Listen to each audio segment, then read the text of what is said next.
An electron is a tiny, tiny bit of matter, like a tiny marble. Let's fire a stream through one slit.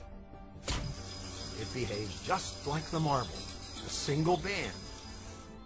So, if we shoot these tiny bits through two slits, we should get, like the marbles, two bands. What? An interference pattern. We fired electrons, tiny bits of matter through. But we get a pattern like waves, not like little marbles. How? How could pieces of matter create an interference pattern like a wave? It doesn't make sense. But physicists are clever.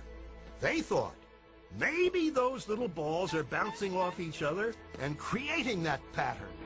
So, they tried to shoot electrons through one at a time. There is no way they could interfere with each other.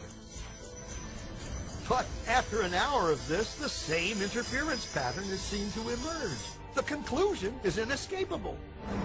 The single electron leaves as a particle, becomes a wave of potentials, goes through both slits, and interferes with itself to hit the wall like a particle. But mathematically, it's even stranger. It goes through both slits, and it goes through neither. And it goes through just one, and it goes through just the other. All of these possibilities are in superposition with each other.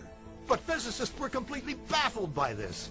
So they decided to peek and see which slit it actually goes through. They put a measuring device by one slit to see which one it went through and let it fly.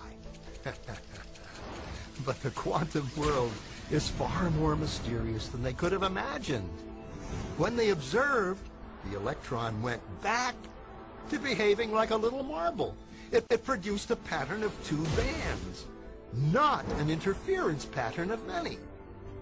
The very act of measuring or observing which slit it went through meant it only went through one, not both.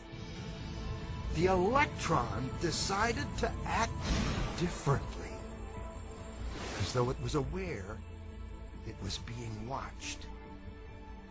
And it was here that physicists stepped forever into the strange, never-world of quantum events. What is matter? Marbles or waves? And waves of what? And what does an observer have to do with any of this? The observer collapsed the wave function simply by observing.